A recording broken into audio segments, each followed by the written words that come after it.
नमस्ते बच्चों।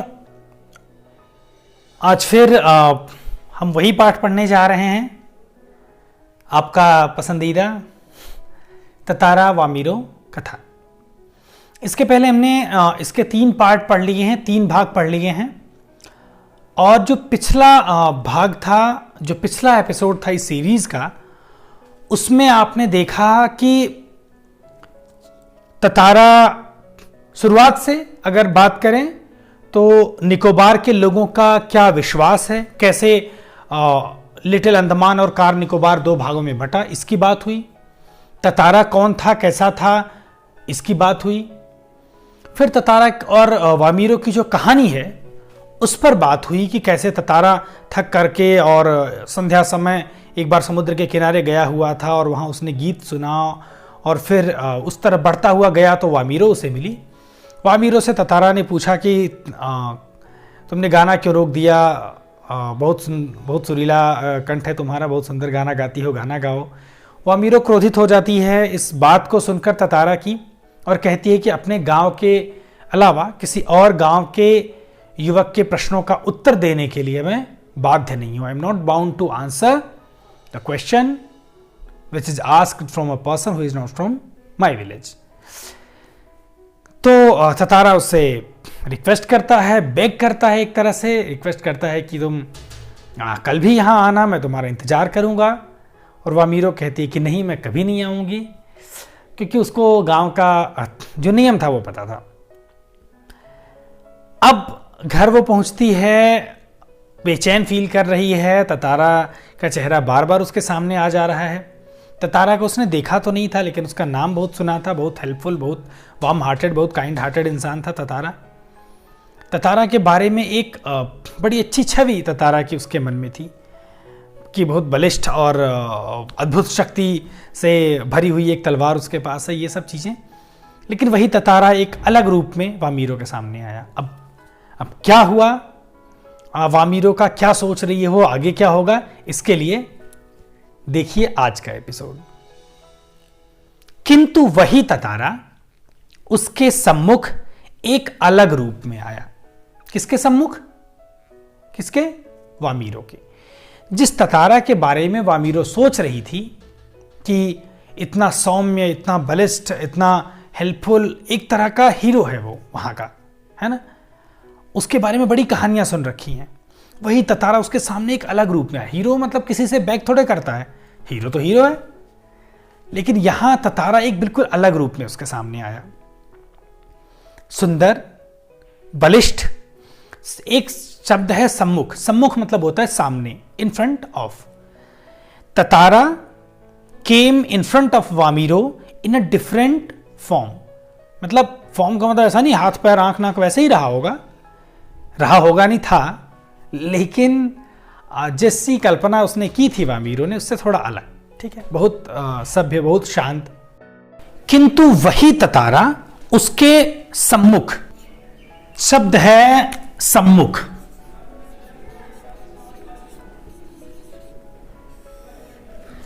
ठीक है, सम्मुख का मतलब होता है सामने या इन फ्रंट ऑफ। ओके, वही ततारा जिसके बारे में उसने बड़ी कहानियां सुन रखी थी वो उसके सामने एक अलग रूप में आया, एक डिफरेंट रूप में आया। सुंदर, हैंडसम है, बलिष्ठ, ताकतवर है, किंतु बेहद शांत, बहुत काम है, सभ्य, बहुत सिविलाइज्ड है और भोला। भोला का मतलब होता है इनोसेंट, ठीक है, बहुत इनोसेंट भी है। उसका व्यक्तित्व जो शब्द है, मैंने इसके पहले आपको बताया हुआ है कि व्यक्तित्व जब बोला जाएगा तो शब्द है व्यक्ति। व्यक्ति मतलब होता है पर्सन। जब बात आएगी व्यक्तित्व की तो हो जाएगा पर्सनैलिटी। तो उसका व्यक्तित्व कदाचित वैसा ही था। कदाचित मतलब होता है परहैप्स या प्रोबेबली। उसका व्यक्तित्व, उसकी पर्सनैलिटी कदाचित, प्रोबेबली और परहैप्स वैसी ही थी जैसा वह अपने जीवन साथी के बारे में सोचती रही थी। जीवन साथी, जीवन मतलब लाइफ, साथी मतलब कंपेनियन या पार्टनर।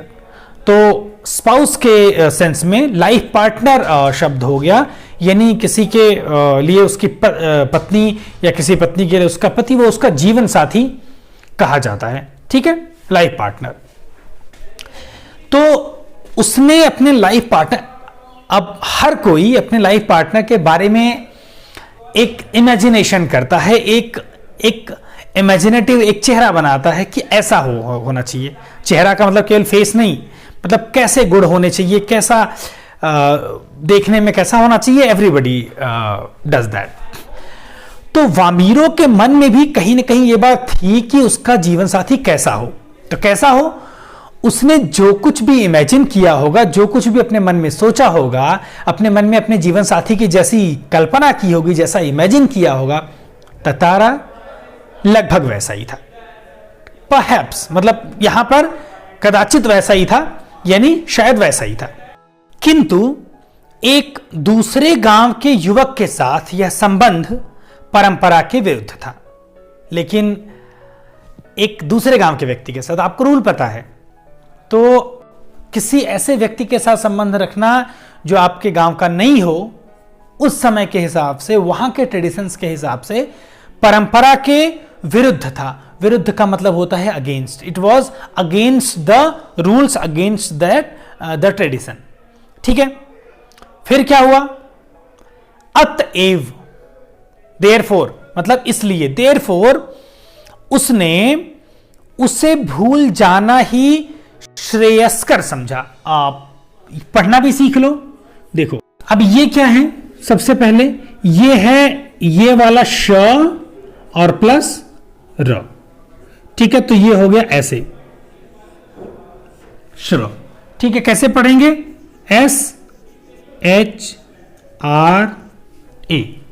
ठीक है, फिर य YA, फिर हाफ सा S, फिर KA, फिर RE। श्रेयस्कर। ठीक है, ऐसे श्रेयस्कर मतलब होता है बेहतर, बेटर या प्रिफरेबल, यानी जिसको आप प्रायोरिटी दें, जिसको आप प्रेफर करें।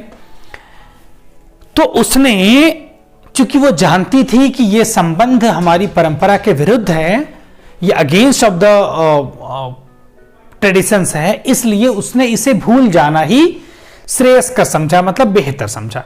ठीक है, for Vamiro it was to forget Tatara was preferable means it was better to forget Tatara because the relation between Tatara and Vamiro was against the rules, against the tradition.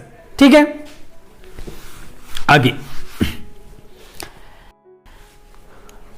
किंतु यह असंभव जान पड़ा। कभी कभी आप चाहते हैं कि ये चीज हम कर लें, इसे हम भूल जाएं, लेकिन वो आपसे होता नहीं है। ठीक है, तो किंतु यह करना असंभव जान पड़ा, लेकिन ततारा को भूलना वामीरो के लिए असंभव जैसा था। It was not possible for Vamiro to forget Tatara. आगे, ततारा बार बार उसकी आंखों के सामने था। बार बार ततारा का चेहरा वामीरो के सामने आ जाता, मीन्स उसे याद आ जाती ततारा की। चेहरा सामने आने का मतलब ऐसा कोई फोटो नहीं दिखा रहा है ना, लेकिन उसे ततारा बार बार याद आ जाता था। जब आप किसी चीज को, किसी व्यक्ति को मिस कर रहे हैं, उसे याद कर रहे हैं, तो जाहिर सी बात है उसका चेहरा आपकी आंखों में तैर जाएगा। उसका चेहरा बार बार आपको, आपके मन में उसकी तस्वीर बन जाएगी, आप उसे बार बार याद करेंगे, उसका चेहरा देखेंगे। ठीक है, कैसा चेहरा, कैसे याद आ रहा है? निर्निमेष याचक की तरह। इसके पहले एकटक एक शब्द आया था, तब मैंने आपको बताया था कि एकटक जो शब्द है वो उसका मतलब ये भी होता है कंटिन्यूअस, मतलब लगातार। कैसे लिखेंगे निर्निमेष?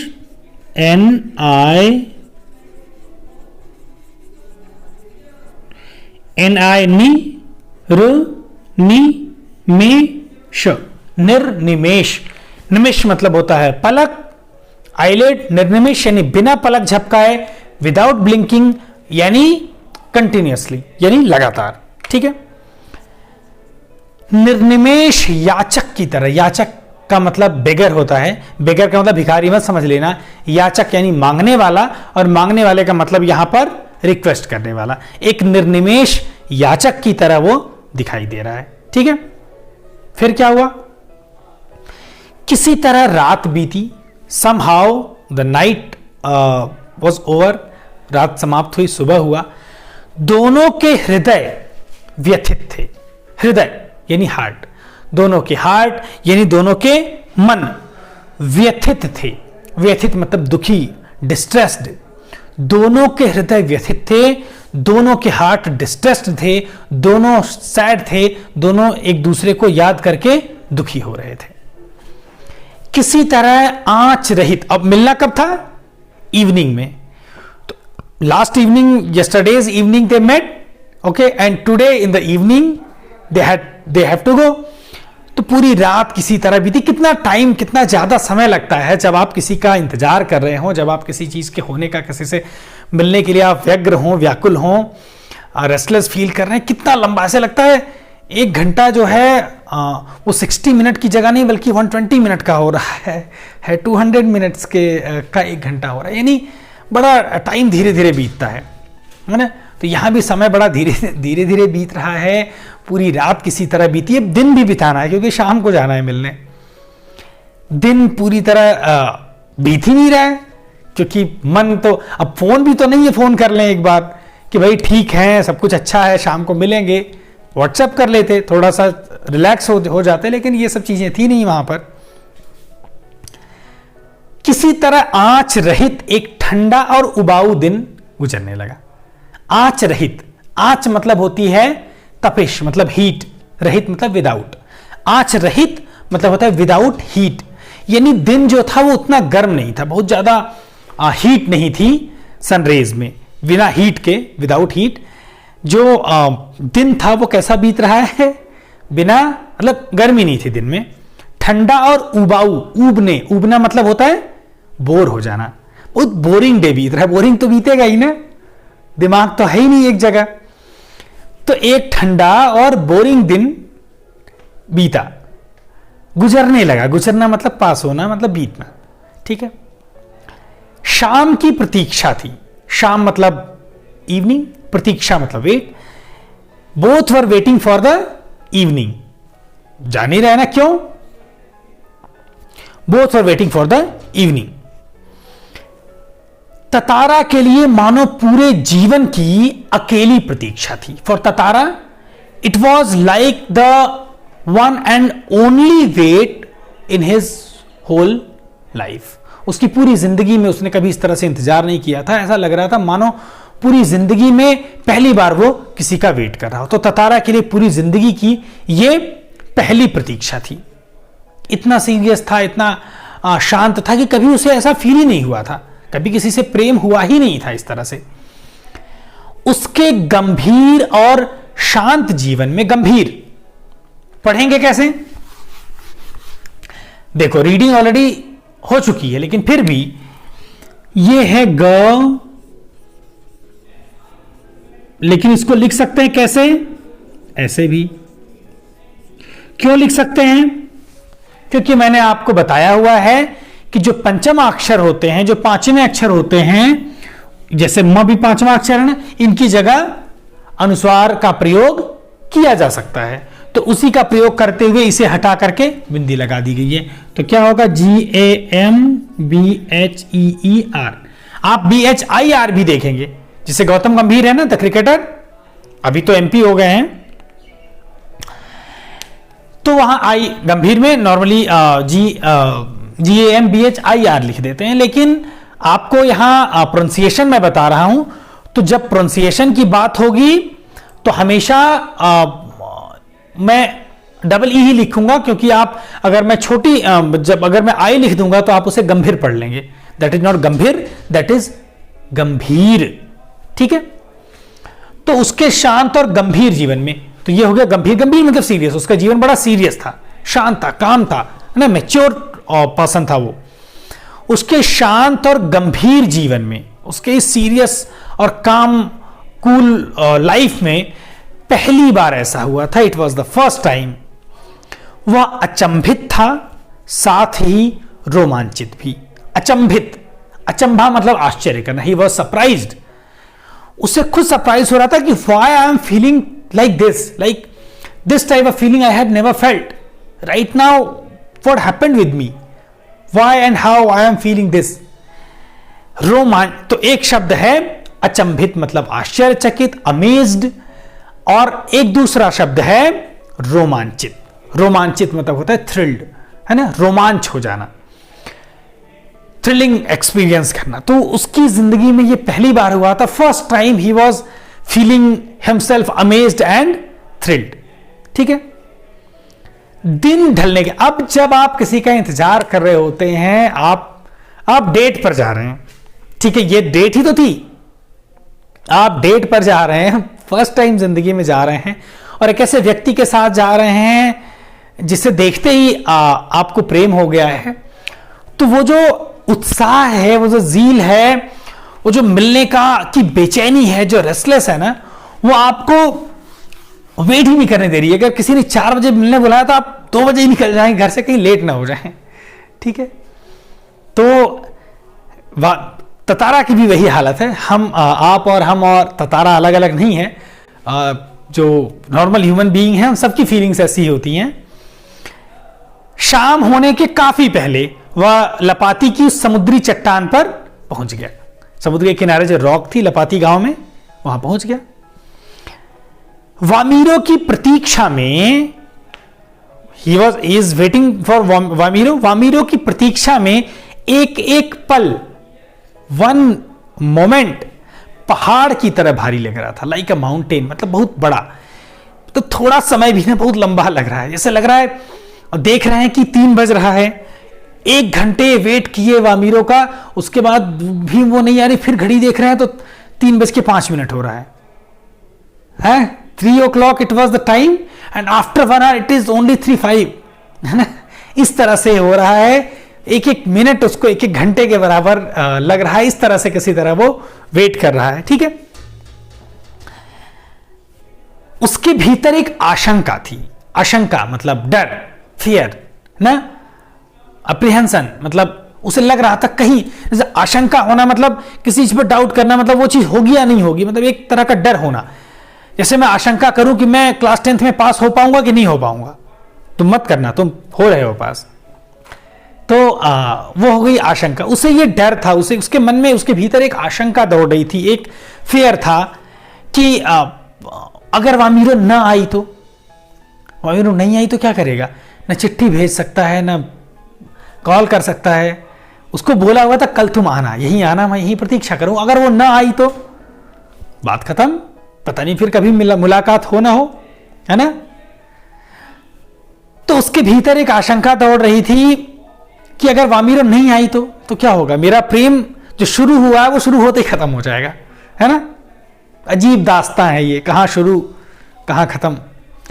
वह कुछ निर्णय नहीं कर पा रहा था. निर्णय, डिसीजन, वो कोई डिसीजन नहीं ले पा रहा था कि क्या करूं, वेट करूं ना करूं, जाऊं या ना जाऊं. मतलब वो उसकी समझ में नहीं आ रहा करना क्या है. फर्स्ट टाइम उसके साथ ऐसा हुआ था, और पहली बार इस तरह की फीलिंग्स वो महसूस कर रहा है. तो वो उसे एक्सपीरियंस भी नहीं है इस चीजों का, तो समझ नहीं पा रहा क्या करना है. शायद कभी और ये चीज उसके साथ हो तो वो उसके दिमाग में आ जाएगा कि अच्छा नहीं, ये डिसीजन ऐसा नहीं रहा. लेकिन अभी वो नहीं कर पा रहा because he is feeling this for the first time. फिर क्या हुआ. सिर्फ प्रतीक्षारत था. He is only waiting. What can he do. कुछ नहीं कर सकता है वो. He is waiting. बस आस की एक किरण थी. आस यानी आशा. ठीक है. ऐसे ही आम बोलचाल की भाषा में आस भी कह देते हैं. तो आश यानी आस, स नॉट श, है ना. तो आप इसे कहेंगे आशा. ठीक है. दिस इज आशा. आशा क्या होती है. हो. तो आस की एक किरण थी. उसके मन में होप की एक रे थी, मतलब उसके मन में थोड़ी सी होप थी, जो समुद्र पर डूबती हुई किरणों की तरह कभी भी डूब सकती थी. इस लाइन को ध्यान रखना. इसे एक्सप्लेन करने के लिए भी आएगा आपकी बुक में, क्वेश्चन आंसर्स में जब हम आपसे डिस्कस करेंगे. तो कह रहे हैं कि उसके मन में आशा की एक किरण थी, होप की एक रे थी, मतलब थोड़ी सी होप थी कि वामीरो विल कम. लेकिन वो आशा कभी भी समाप्त हो सकती थी, कभी भी दूर हो सकती, मतलब वो आशा कभी भी डूब सकती थी। कैसे?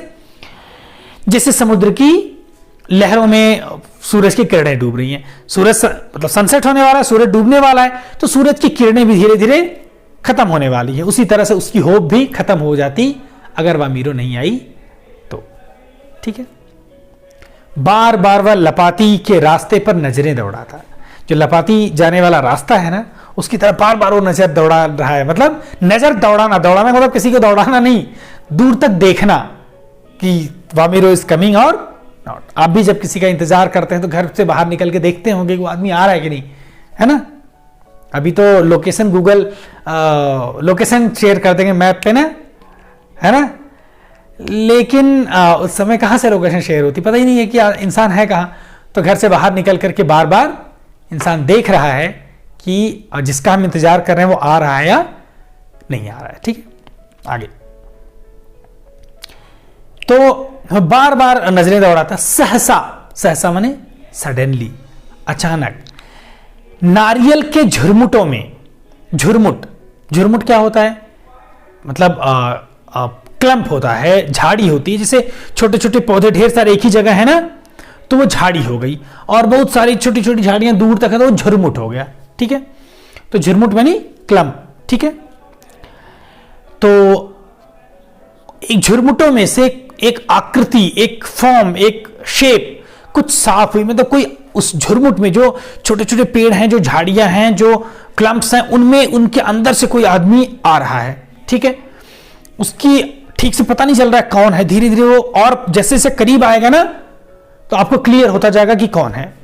तो वो आकृति कुछ साफ हुई, थोड़ा क्लियर हुआ, साफ होना क्लियर होना, कुछ और वो जैसे जैसे वो इंसान आगे बढ़ रहा है थोड़ा और क्लियर होता जा रहा है कि yes somebody is coming, yes some human being is coming, yes some a lady is coming। और थोड़ा जब पास हो, ओह दिस इज वामीरो। ठीक है, उसकी खुशी का ठिकाना न रहा। खुशी का ठिकाना न रहना मतलब बहुत ज्यादा खुश हो जाना। ठीक है, उसकी खुशी का ठिकाना न रहा। He was very happy. सचमुच वह वामीरो थी, रियली इट वॉज वामीरो। लगा जैसे वह घबराहट में हो, ऐसा लग रहा था जैसे वामीरो घबराई हुई थी। घबराना मतलब क्या, थोड़ा डरे हो। क्यों डर रही है, क्यों घबरा रही है? क्योंकि अगर उसके गांव के किसी व्यक्ति ने उसे देख लिया इस तरह से मिलते हुए तो उस ट्रेडिशन का के अगेंस्ट जाने की वजह से उसे पनिश किया जा सकता है। ठीक है, इसलिए वो डर रही है, इसलिए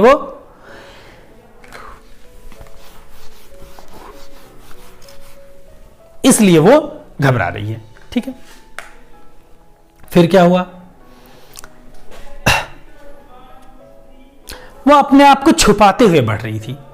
अब she was hiding her self in that clumps, okay, ताकि कोई देखे ना उसे। बीच बीच में इधर उधर दृष्टि दौड़ाना ना भूलती। दृष्टि दौड़ाना मतलब देखना। आप भी जान रहे हैं, आप किसी से बचते हुए जा रहे हैं ना, तो ऐसे जाएंगे, चोरी चोरी जा रहे हैं, इधर उधर देख रहे हैं, कोई मुझे देख तो नहीं रहा है, छिप के बेंच के नीचे से, दीवारों के पीछे से ना, और इधर उधर ऐसे ऐसे देखेंगे भी, कोई देख तो नहीं रहा है, कोई देख लेगा, देखने वाला होगा तो छिप जाएंगे। इसी तरह से वामीरो भी आ रही है। ठीक है, अब क्या हुआ? फिर तेज कदमों से चलती हुई ततारा के सामने आकर ठिठक गई। फिर जल्दी जल्दी आई और ततारा के सामने आकर ठिठक गई। ठिठक जाने का मतलब रुक जाना, ठहर जाना, टू स्टॉप। ठिठकने का मतलब टू हेजिटेट भी होता है, हेजिटेट करना भी होता है। जब बोलने में आप रुक जाते हैं तो हेजिटेट करना, चलते हुए रुक जाते हैं मतलब स्टॉप कर देना, कहीं पर जाकर के रुक जाना, ठहर जाना। वो ठिठक गई, रुक गई। बोले क्या? बोलने को तो है ही नहीं कुछ। अब दोनों आमने सामने खड़े हैं, शब्दहीन। शब्द माने वर्ड्स, हीन मतलब विदाउट, विदाउट वर्ड्स माने speechless. Both of them are speechless. वो कुछ नहीं बोल पा रहे हैं, क्या बोलेंगे? अब जैसे परिचय होता है पहले से तो दुनिया भर की बातें डिस्कस करते हैं, पहली बार मिल रहे हैं इस तरह से तो क्या बोलें, समझ में ही नहीं आ रहा है ना। बहुत सामान्य सी ये बात है। आप भी जब कभी इस तरह से किसी से मिलेंगे तो आपको समझ नहीं आएगा कि क्या बोलें, क्या कहें। अब कुछ था जो दोनों के भीतर बह रहा था, दोनों के भीतर कुछ बह रहा था। क्या बह रहा था? एक सॉफ्ट फीलिंग थी, एक भावना थी जो बह रही थी, यानी दोनों के भीतर इमोशंस फ्लो हो रहे थे। एक टक यानी लगातार निहारते हुए निहारना मतलब बिहोल्ड, किसी को लगातार बहुत प्यार से देखते रहना, ठीक है। तो आप एक टक निहारते हुए, एक टक बिना पलक झपकाए, बिना ब्लिंक किए हुए, continuously they are watching one another, एक दूसरे को देख रहे हैं। वॉच करना तो होगा भी नहीं, है ना, निहार रहे हैं, बड़े प्यार से देख रहे हैं, है ना। तो जाने कब तक खड़े रहे, पता नहीं, है ना। तो पता नहीं कब तक वे वहां पर खड़े रहे, एक दूसरे को देख रहे, कुछ बोल नहीं रहे। सूरज समुद्र की लहरों में कहीं खो गया था। The sun was lost in the waves of ocean. मैंने आपको उस दिन बताया था ना, सूरज निकलता है और जाकर के समुद्र में छिप जाता है, रात भर ठंडा होता है, फिर सुबह फिर गर्म होता है ना। ऐसा हमें लगता था बचपन में, ठीक है। सूरज समुद्र की लहरों में खो गया था, मतलब सनसेट हो गया था, ठीक है। अंधेरा बढ़ रहा था, डार्कनेस ज्यादा हो रही थी। अचानक अब दोनों खड़े, दोनों एक दूसरे को देख रहे हैं, कुछ बोल नहीं रहे हैं, चुपचाप एक दूसरे के सामने खड़े हैं, और उन्हें याद भी नहीं कि कितना टाइम बीत रहा है, घर जाना है ना। अचानक वामीरो कुछ सचेत हुई। तो सचेत हुई मतलब क्या, पहले कहीं खोई हुई थी, कहां खोई हुई थी पता नहीं। पहले ततारा को देखने में, और देखने में भी क्या, वो सामने है और जाने क्या क्या सोच रही होगी और खोई हुई है। अचानक वो सचेत हुई। सचेत होना मतलब थोड़ा एक्टिव हो जाना, ठीक है। तो जब वो थोड़ी एक्टिव हुई, यानी तो फिर क्या हुआ, घर की तरफ दौड़ पड़ी, ठीक है। तो जैसे ही वो कॉन्शियस हुई, अब कॉन्शियस मतलब ऐसा नहीं कि वो अनकॉन्शियस पड़ी हुई थी, फेंट थी, नो। कॉन्शियस हो जाने का मतलब वो she was lost somewhere, both were lost somewhere, okay. और जैसे ही वो थोड़ी कॉन्शियस हुई, वो अपने घर की तरफ दौड़ पड़ी। घर की तरफ भी घर वाले वेट कर रहे होंगे ना, कहां गई लड़की है। ततारा अब भी वहीं खड़ा था। ततारा को जाने की कोई जल्दी नहीं है, ततारा अब भी वहीं खड़ा था, निश्चल, शब्दहीन। निश्चल एक शब्द है, यह है नेह प्लस चल, ये विसर्ग संधि है। ये जो ह है, अह की मात्रा है, ये श में बदल गई है। नेह का मतलब विदाउट, ठीक है। क्या, चल मतलब मूव करना, विदाउट मूविंग, यानी एक जगह पर खड़े रहना, ठीक है। निश्चल मन एक जगह खड़े रहना। तो बिना हिले हुए, बिना मूव किए हुए ततारा एक जगह खड़ा है, शब्दहीन, स्पीचलेस, अब भी स्पीचलेस, अब भी कुछ नहीं बोल पाया, ठीक है। दोनों रोज उसी जगह पहुंचते और मूर्तिवत, दोनों यानी ततारा और Wamiro both, they used to go to that rock only near that sea shore, और वहां मूर्तिवत, मूर्ति की तरह क्यों, they are standing, they are facing one another, they are standing there in front of, like Wamiro is standing in front of Tatara, but both are like statues, they are not saying a word, nothing they are saying, okay। इसका मतलब कि दोनों जैसे statue होते हैं, statue कैसे, Madame Tussauds के आप जाइए, उसमें देखिए म्यूजियम में कितने सारे सितारों के स्टैचूज लगे हुए हैं, ऐसा लग रहा है कि रियल है ना, लेकिन वो बोल नहीं सकते ना। तो वैसे ही वो दोनों बोल नहीं सकते, चुपचाप मूर्ति जैसे स्टैचू की तरह खड़े हैं, एक दूसरे को निर्निमेष ताकते रहते। तो दोनों एक दूसरे को ताकते रहते, दोनों एक दूसरे को निहारते रहते, देखते रहते। बस भीतर समर्पण था, एक डेडिकेशन, समर्पण यानी डेडिकेशन होता है, उन दोनों के भीतर एक डेडिकेशन था दूसरे के लिए, जो अनवरत, अनवरत का मतलब होता है लगातार, बिना रुके हुए, कंटिन्यूअसली, ठीक है। उन दोनों के भीतर एक दूसरे को लेकर एक डेडिकेशन था कि उन्हें एक दूसरे के साथ ही रहना है, और वो डेडिकेशन लगातार बढ़ रहा था, गहरा रहा था, ठीक है। गहराना मतलब ज्यादा गहरा होना, मतलब ज्यादा बढ़ना, ठीक है। लपाती के कुछ युवकों ने, अब देखो विलेन की एंट्री, अगर हीरो हीरोइन इस तरह से मिले और विलेन ना आए तो फिर वो प्रेम कहानी थोड़ी फीकी फीकी रह जाती है, है ना। एक फिल्म देखी थी मैंने, खिचड़ी, शायद एक सीरियल भी आता था और उसी पर बनी हुई एक फिल्म थी खिचड़ी। तो उसमें लास्ट में जब जो उसका एक कैरेक्टर है, उसकी शादी होने वाली थी, तो उस लड़की के घर वालों से वो बात करता है और वो तो राजी हो जाते हैं, तो मान जाते हैं। तो कहता है कि ये कैसी शादी, बिना लड़ाई झगड़े के, एक बार शादी टूटी नहीं, उनसे लड़ाई झगड़ा नहीं हुआ है, तो फिर मजा नहीं आया, हीरो टाइप हुआ नहीं। तो जानबूझ करके वो कुछ गलत काम करता है जिससे उसके ऊपर कोई इल्जाम लगे, लोग उसको बुरा समझें, ताकि लड़की के घर वाले शादी तोड़ दें, फिर बाद में वो उसके लिए एफर्ट करे और फिर शादी हो, लाइक जैसे फिल्मों में होता है। तो ऐसा उसने जानबूझ के वो सीन क्रिएट करने के लिए ये सब किया। यहां भी अगर ततारा वामीरो ऐसे जाते और उनकी शादी हो जाती, अच्छे रहने लगते, तो फिर बात ही क्या थी। लेकिन ऐसा नहीं हुआ। जो गांव के युवक हैं लपाती के, यानी वामीरो के गांव के, जिनसे वामीरो शादी कर सकती है, उन लोगों ने इस मूक प्रेम को भांप लिया। मूक माने साइलेंट, प्रेम मतलब लव। ये जो साइलेंट लव था ना, इस लव को उन्होंने भांप लिया। भांपने का मतलब गेस कर लेना, समझ गए कि कुछ चल रहा है। ये वामीरो रोज जाती है उस चट्टान पर, वहां ततारा इंतजार करता है, वहां ये लोग मिलते हैं। ये जो प्यार था, इस प्यार को लपाती के युवकों ने समझ लिया। ठीक है, फिर क्या हुआ, अब समझ लेंगे तो जाहिर सी बात है बैरियर खड़े करेंगे ना। क्या हुआ, और ये खबर हवा की तरह बह उठी। और ये खबर जो बड़ी तेज फैलती है, इस तरह की खबरें हवा की तरह से, हवा बहती है ना एक जगह से दूसरी जगह, वैसे ये जो न्यूज थी ये पूरे लपाती गांव में, पूरे पासा गांव में फैल गई कि वामीरो और ततारा की लव स्टोरी चल रही है।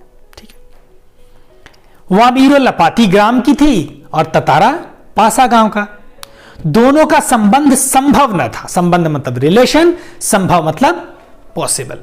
दोनों का संबंध, दोनों का रिलेशन पॉसिबल नहीं था। फिर अब नहीं पॉसिबल है तो क्या कर सकते हैं।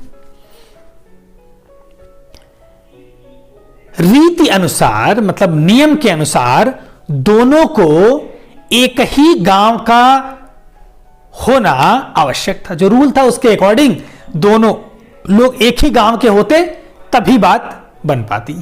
ठीक है, वामीरो और ततारा को अब ऐसे में क्या होता है, जो बड़े बुजुर्ग होते हैं समझाते हैं, भाई देखो ये बात, ये काम रूल के खिलाफ है, ये काम मत करो, है ना। जैसा हम लोग चाहते हैं ये गलत बात है, भूल जाओ। ततारा को समझाएंगे कि तुम वामीरो को भूल जाओ, वामीरो के गांव वाले वामीरो को समझाएंगे कि ततारा को भूल जाओ, शादी तुम किसी और से कर लो, है ना। फिल्मों में भी ऐसे होता है ना, कहते हैं मैं मतलब ये लोग पहले जो पुरानी फिल्में होती थी उनमें होता था कि लड़की का, सामान्यतः फिल्मों में क्या होता था, लड़की अमीर घराने की होती थी, रिच फैमिली से होती थी, लड़का बहुत पुअर फैमिली से होता था। अब लड़की का पिता नहीं चाहता है कि लड़की उस लड़के से गरीब से शादी करे, है ना, उससे ज्यादा सैलरी तो हमारे नौकर को मिलती है। ऐसे में फिर ये प्रेम जो है वो टूट जाता है ज्यादातर। तो पहले जमाने में लड़की का बाप जो था, लड़की के जो पिता होते थे, वो कहते थे ये लो ब्लैंक चेक, इस पे अपनी मुंह मांगी रकम लिख लो और दफा हो जाओ मेरी बेटी की जिंदगी से। यानी सब कुछ ले लो, जितना चाहिए पैसा। उन्हें लग रहा है कि वो लड़का पैसे के लिए उनकी बेटी से प्रेम कर रहा है, उनकी बेटी से प्रेम इसलिए कर रहा है क्योंकि उनके पास बहुत ज्यादा पैसे हैं। तो पैसे के बल पर कोशिश करते थे कि लड़के को ढेर सारा पैसा दे करके वो उसे दूर रहने के लिए कह दें। लेकिन फिल्म तो फिल्म है, हकीकत जिंदगी तो होती नहीं है। जिंदगी में तो उसे धमका करके मार पीट के लड़के को उससे दूर कर दिया जाएगा। एक दो बार अच्छे से अगर पिटाई हो गई तो लड़का कहेगा कि जयराम जी की। लेकिन वो तो फिल्म है, नाक से खून, मुंह से खून निकल रहा है, गिरे पड़े हैं, बेहोश हैं, आईसीयू में पहुंचने की नौबत है, लेकिन वहां से सब निकाल विकाल करके दौड़ के आएंगे और कहेंगे कि नहीं सिमरन मेरी ही है ना। और लास्ट में जो लड़की का पिता होगा वो बोलेगा जा सिमरन जा, जी ले अपनी जिंदगी, है ना। ये फिल्मी स्टाइल है, रियलिटी में नहीं होता। ये जो आप कहानी सुन रहे हैं ये रियलिटी है। तो रियलिटी में फिल्मों की तरह से चीजें कई बार नहीं होती हैं। क्या हुआ, ततारा और वामीरो को सब लोग समझा रहे हैं कि भाई मत शादी करो, मत शादी करो, ये काम ठीक नहीं है ना। अलग अलग गांव के हैं, आज भी अलग कास्ट के होने पर, अलग रिलीजन के होने पर ये चीजें होती हैं, है ना। अलग कम्युनिटी के हैं तो शादी नहीं हो सकती है। फिर क्या हुआ, करते हैं लोग जो डेयरिंग होते हैं, जो दुनिया से लड़ने वाले होते हैं, फिल्मी हीरो टाइप, वो लोग अभी भी करते हैं, लेकिन सामान्यतः जो आम इंसान है वो नहीं कर पाता है कई बार। फिर क्या हुआ, तो वामीर और ततारा को समझाने बुझाने के कई प्रयास हुए, किंतु दोनों अडिग रहे। अडिग, डिग अंग्रेजी वाला डिग नहीं है खोदना, डिग, अडिग, डिग जाना मतलब अपने रास्ते से, अपनी बात से हट जाना, मतलब मूव कर जाना वहां से। और अडिग, अ उसका ऑपोजिट होगा, अ इज अ प्रीफिक्स, और अ प्रीफिक्स लगने से वर्ड जो होता है उसका मीनिंग ऑपोजिट हो जाता है। डिग यानी डिग जाना, अपने रास्ते को छोड़ देना, अपनी बात से हट जाना। अडिग अपनी बात पर कायम रहना, अपनी बात से न हटना, ठीक है। इम्यूटेबल कहते हैं अपनी बात को न छोड़ना। अगर मैंने कह दिया कि ये काम मैं करूंगा तो आप कितना भी समझाएं मैं उसको नहीं मानूंगा, आपकी बात मैं करूंगा ही करूंगा, इसे कहते हैं अडिग रहना। तो वो दोनों अडिग रहे, उन्होंने ये नहीं कहा कि नहीं नहीं ठीक है आप समझा रहे हो तो अच्छी बात है, ततारा तुम किसी और से शादी कर लो, वामीरो अपने आप कह रही मैं किसी और से कर लूंगी, ऐसा नहीं हुआ। तो सच्चा प्यार यही है। एक लाइन आ रही है, आप उसे समझेंगे कितना, कहते हैं कि सच्चा प्रेम वही है जिसकी तृप्ति आत्म बलि पर हो निर्भर, त्याग बिना निष्प्राण प्रेम है, करो प्रेम पर प्राण निछावर।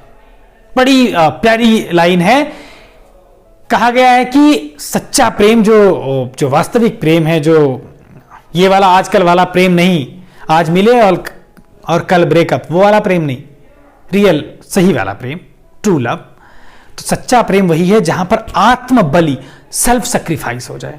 अगर आवश्यकता पड़े तो आप खुद का बलिदान कर दें, अपनी जान दे दें। त्याग बिना निष्प्राण प्रेम है। अगर आप त्याग नहीं है आपके अंदर, अगर आप सेक्रीफाइस नहीं कर सकते तो आपका प्रेम निष्प्राण है, मतलब मरा हुआ है। इसलिए करो प्रेम पर प्राण निछावर।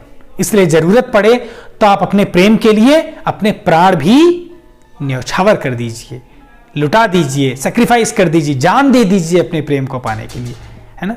लेकिन ऐसा बहुत कम पाया जाता है। ज्यादातर फिल्मों में तो हमेशा ही पाया जाएगा।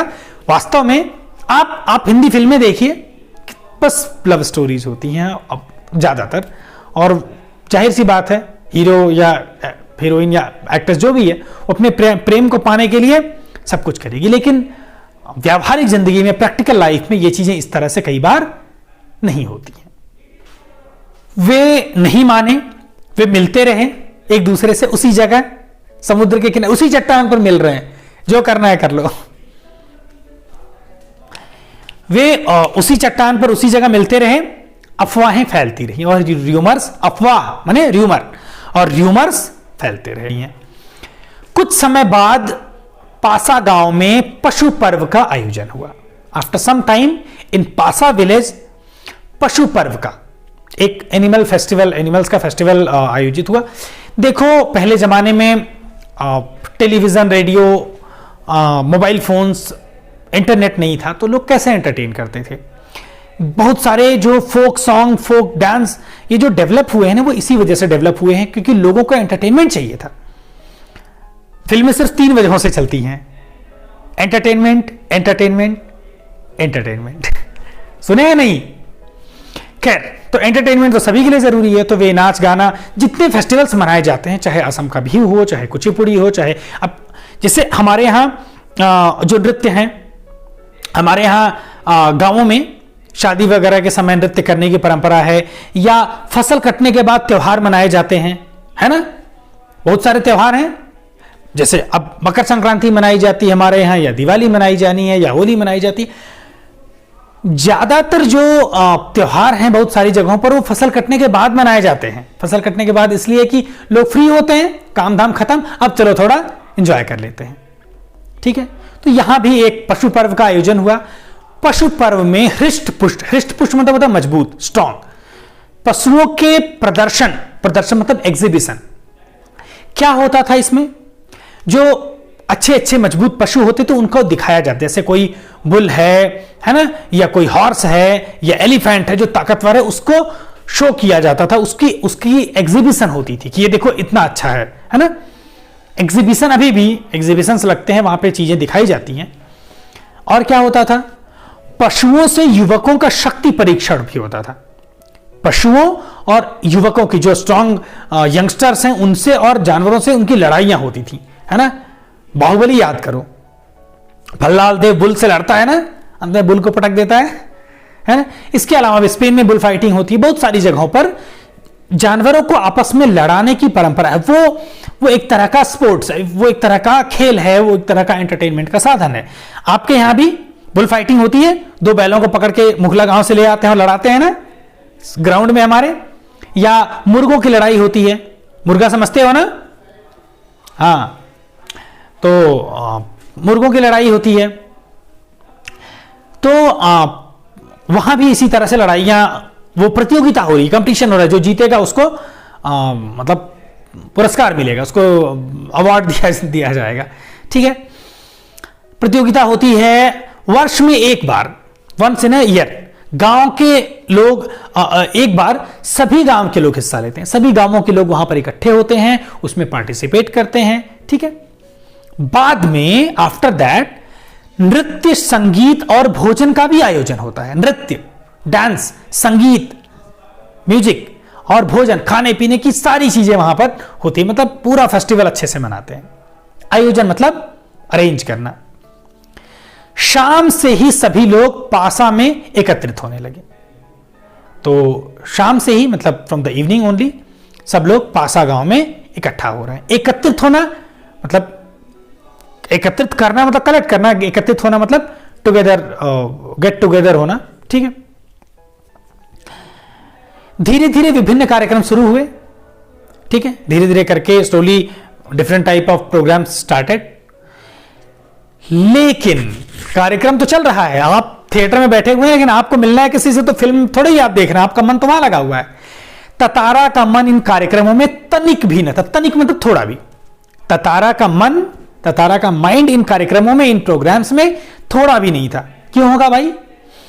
उसकी व्याकुल आंखें, उसकी रेस्टलेस आईज वामीरो को ढूंढने में व्यस्त थी। वर busy in searching Vamiro. Vamiro खोज रही, वामीरो कहां है? बैठा हुआ है, कार्यक्रम देख रहा है, लेकिन खोज रहा है वामीरो कहां बैठी है, ठीक है। नारियल के झुंड के एक पेड़ के पीछे से, नारियल मतलब कोकोनट, कोकोनट के ट्रीज हैं वहां पर, और उस एक कोकोनट के झुंड माने ग्रुप होता है, कोकोनट के ट्रीज का एक ग्रुप है, उस ग्रुप के पीछे से, उस ट्री के पीछे से उसे जैसे कोई झांकता दिखा। ऐसा लगा कि somebody is peeping from that coconut tree, मतलब वो हाइड किए हुए अपने आप को, somebody is hidden there and he or she is trying to peep। उसने थोड़ा और करीब जाकर, करीब नियर, ततारा आगे बढ़ा, उसके पास गया और उसने पहचानने की चेष्टा की। चेष्टा मतलब होता है प्रयास, कोशिश, try. He tried to recognize who is there, okay, behind the coconut tree। वह वामीरो थी। It was वामीरो, जो भयवश मतलब डर के मारे वो सामने आने में झिझक रही है, वो हेजिटेट कर रही है, ठीक है। अब सोचो पहले क्यों हेजिटेट कर रही थी? पहले तो केवल ततारा वामीरो ही थे ना, जाके मिल ले रही थी। अभी पूरे गांव में लपाती के भी लोग आए हुए हैं, पासा के भी लोग हैं, उसके पेरेंट्स भी, सब लोग आए हुए हैं, तो वो सामने आने में डर रही है। लेकिन जब प्यार किया तो डरना क्या, है ना। तो ये फिल्मी डायलॉग फिल्मों में ही चलते हैं, लेकिन वो डर रही है, रियलिटी में डर रही है। फिर उसकी आंखें तरल थी। तरल मतलब लिक्विड होता है, उसकी आंखें लिक्विड थी नहीं, उसकी आंखों में लिक्विड भरा हुआ था, मींस उसकी आंखों में आंसू भरे हुए थे, means eyes were filled with tears, ठीक है। होठ कांप रहे थे, उसके लिप्स शिवर कर रहे थे, कांप रहे थे, मतलब वो बोल नहीं पा रही है ना, मतलब डर के मारे। तातारा को देखते ही वह फूट कर रोने लगी। फूट कर रोना मतलब जोर जोर से, लाउडली। सी स्टार्टेड क्राइंग लाउडली, ठीक है, क्योंकि ततारा को खोज रही थी और ततारा के मिलने के बाद वो रोने लगी। वो रोने का एक तो खुशी के मारे भी रो रही होगी कि मिला, मिल गया ततारा, और दूसरा ये भी कि हमें मिलने में इतनी समस्या हो रही है, लोग हमें मिलने नहीं दे रहे हैं, एंड लाइक दैट। ततारा विह्वल हुआ। अब जो ततारा विह्वल मतलब फीवर्ड होता है, फिल विद इमोशंस भी कह सकते हैं आप। ततारा भी विह्वल हो गया, वो भी इमोशनल हो गया, उससे कुछ बोलते ही नहीं बन रहा था। शी कुड नॉट से अ वर्ड, वो कुछ बोल ही नहीं पा रहा था। रोने की आवाज लगातार ऊंची होती जा रही थी। ततारा वामीरो के रोने की आवाज लगातार बढ़ रही है और तेज तेज वो रो रही है ना। आप इमेजिन करो कैसे रो रही होगी। ततारा किंग कर्तव्य विमूढ़ था। देखो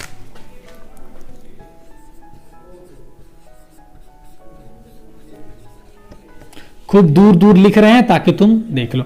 इसके पहले एक शब्द बड़ा सा आया था ना, अन्य मनस्कता पूर्वक। किंग कर्तव्य विमूढ़, ठीक है। विमूढ़ माने मूर्ख हो जाना, क्या किया जाए समझ में नहीं आया।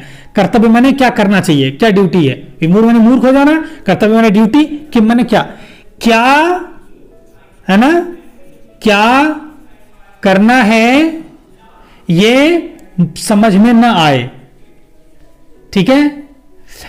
क्या करना है अगर ये बात किसी को समझ में नहीं आए, इसका मतलब वो किंग कर्तव्य विमूढ़ हो गया है, ठीक है ना। क्या किया जाए नहीं समझ में आ रहा है। ततारा किंग कर्तव्य विमूढ़ था, मतलब ततारा वॉज पजल्ड, मतलब पजल हेडेड भी कहते हैं जिसको समझ में नहीं आया क्या क्या किया जाए, बेविल्डर्ड भी कहते हैं। तो ततारा वॉज पजल हेडेड, उसको समझ में नहीं आ रहा है कि करना क्या है। वामीरो के रुदन स्वरों को, रुदन माने रोना, स्वर माने आवाज, वामीरो के रोने की आवाज सुनकर उसकी मां वहां पहुंच गई। लो फाइनल एंट्री, उसकी मां वहां पहुंची और दोनों को देखकर आग बबूला हो उठी। आग बबूला ये एक मुहावरा है, आग बबूला इज एन इडियम, इसका मतलब होता है बहुत ज्यादा गुस्सा हो जाना। ततारा वामीरो के रोने की आवाज को सुन करके वामीरो की mother came there and when she saw that Vamiro is standing there with Tatara then he got furious, ठीक है, बहुत ज्यादा एंग्री हो गई। सारे गांव वालों की उपस्थिति में, उपस्थिति मैंने presence, in presence of all the people of that village, उपस्थिति यानी प्रेजेंस, यह दृश्य दिस सीन उसे अपमानजनक लगा। क्यों? अगर अकेले में वो देखती, गांव वालों के सामने नहीं देखती तो समझा देती कि मत मिला करो, आज के बाद मत मिलना नहीं तो हाथ पैर तोड़ देंगे। लेकिन सबके सामने ततारा वामीरो मिल रहे हैं, मतलब वामीरो ने रूल तोड़ा है पूरे गांव वालों के सामने, वो रूल तोड़ के सामने उससे मिल रही है। तो मुझे इंसल्ट हुआ कि मेरा बेटा, मेरी बेटी जो भी है वो मेरी इंसल्ट करवा रहा है, सबके सामने रूल्स ब्रेक कर रहा है और किसी दूसरे लड़के से वो मिल रही है। तो इसलिए उसको ये अपमानजनक लगा, उसको इंसल्टिंग लगा, ठीक है। He felt herself insulted. Vamiro की मां क्रोध में उफन उठी। उफन जाने का मतलब बहुत गुस्सा हो जाना, फिर वही बात है, क्रोध में उफन जाना यानी बहुत ज्यादा गुस्सा होने लगी। उसने ततारा को तरह तरह से अपमानित किया। खुद इंसल्ट हो रही है उसकी, तो वो उसका बदला लेने के लिए ततारा को इंसल्ट कर रही है, बैड वर्ड्स बोल रही होगी, हार्श वर्ड्स बोल रही होगी, ओके। उसने ततारा को तरह तरह से डिफरेंट टाइप से अपमानित किया, मतलब इंसल्ट किया। तो वामीरो की मां ने ततारा की खूब इंसल्ट की, क्योंकि सारे गांव वालों की प्रेजेंस में उसको यह बात बड़ी बुरी लग रही थी। फिर क्या हुआ? इस बीच गांव के कुछ लोग भी वहां पहुंच गए। गांव वाले तो वेट ही कर रहे थे, तुरंत वहां पहुंच गए। उसने क्या हुआ, जब ततारा को उसने खूब अपमानित किया, गांव के लोग भी ततारा के विरोध में आवाजें उठाने लगे। ततारा बहुत अच्छा था, बहुत नेक था, सबकी सहायता करता था, सब लोग उसे बहुत प्यार करते थे। लेकिन आप कितने भी अच्छे हो, एक बार आपने एक गलत काम किया और आपके सारे अच्छे कामों को दुनिया भूल जाएगी। आप लोगों के लिए बहुत अच्छे रहिए, you are doing so many things about others, you are very helpful, you are helping others, several times you have helped one person, but one mistake you commit and all your good deeds are wiped out. जितने आपके किए हुए काम हैं लोग उसे भूल जाएंगे and people will remember only your fault. ठीक है, तो इसके पहले था कि वो बहुत अच्छा है, बहुत अच्छा है, बहुत अच्छा है ना, लेकिन उसने एक गलती की और बहुत खराब है, बहुत खराब है, बहुत खराब है। ठीक है, तो उसने ततारा को तरह तरह से अपमानित किया था। गांव के लोग भी उसके अगेंस्ट हो गए, उसके विरोध में आवाज उठाना मतलब उसके अगेंस्ट बोलना। ठीक है, फिर क्या हुआ? यह ततारा के लिए असहनीय था। असहनीय, सहन माने टॉलरेट करना, सहनीय टॉलरेट करने लायक, बेरेबल, और असहनीय अनबेरेबल। जिस चीज को बर्दाश्त न कर पाए आप, जिस चीज को आप टॉलरेट न कर पाए, तो ततारा के लिए यह असहनीय था। वामीरो अब भी रोए जा रही थी। Vamiro was still, she was crying. Tatara भी गुस्से से भरा। अब जब इतना सब कुछ हो रहा है, सब उसका मंजूर था, लेकिन अब उसकी जो प्रेयसी है वामीरो, वो रो रही है। अब इससे वो उसको गुस्सा उसका बढ़ता जा रहा है। उससे जहां विवाह की निषेध परंपरा पर क्षोभ था, क्षोभ यानी दुख होता है, गुस्सा होता है। जो विवाह निषेध क्या होता है? निषेध माने मना करना, किसी चीज को टैबू होना, प्रोहिबिटेड होना। तो उससे इस विवाह की जो प्रोहिबिशन वाली कंडीशन थी, जो रूल था, उस पर उसे खींच आ रही थी, उसे गुस्सा आ रहा था। अच्छा, क्षोभ और खींच दो चीजें हैं। खींच माने भी नाराज होना, और अपनी असहायता पर खींच रहा था, मतलब अपनी हेल्पलेसनेस पर वो खींच रहा था। अपने आप से भी गुस्सा हो रहा था कि मैं कुछ कर नहीं पा रहा हूं, है ना। एक तो दुख है दूसरों की बातें सुनकर, है ना, और दूसरे रूल्स पर, ये रूल जो गलत बनाएगा उस पर भी गुस्सा आ रहा है, और खुद पर गुस्सा आ रहा है कि मैं कुछ नहीं कर पा रहा हूं। तो खुद पर जो गुस्सा आ रहा है वह खींच, नाराजगी खुद से। और क्षोभ यानी एक तरह का क्षोभ, KSH, क्षोभ यानी दुख एक तरह से। वामीरो का दुख उसे और गहरा कर रहा था। तो उसे एक तो दुख हो ही रहा है, लेकिन वामीरो जितनी दुखी, एक तो दुख है कि इस तरह का रूल है, और अपनी हेल्पलेसनेस पर भी दुखी हो रहा है, और वामीरो का जो दुख है वो उसे और गहरा कर रहा है। मीन्स वामीरो का जो दुख है उसको देख देख करके वो और ज्यादा दुखी हो रहा है।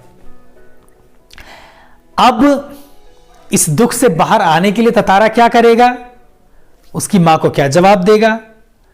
क्या गांव वालों की उपस्थिति में वो सबके सामने अपने प्रेम का अनाउंसमेंट करेगा, उसकी घोषणा करेगा? क्या ततारा और वामीरो मिलेंगे? क्या वो बिछड़ेंगे? क्या होगा आगे, ये आपको अगले एपिसोड में पता चलेगा। तब तक के लिए इंतजार करिए, ततारा वामीरो की कहानी पढ़िए और उससे कुछ सीख लेने की कोशिश करिए। और आप सभी जो हिंदी के बिगिनर, मतलब इस हिंदी लर्न करने में जो बिगिनर्स हैं, वे रीडिंग करिए खूब ज़्यादा, खूब अच्छे से पढ़िए, सेंटेंसेस को समझिए, वर्ड्स को समझिए, और कोशिश करिए कि आप अच्छी हिंदी बोल, पढ़, लिख और समझ सकें। तो आज के लिए आपसे विदा लेता हूं। धन्यवाद।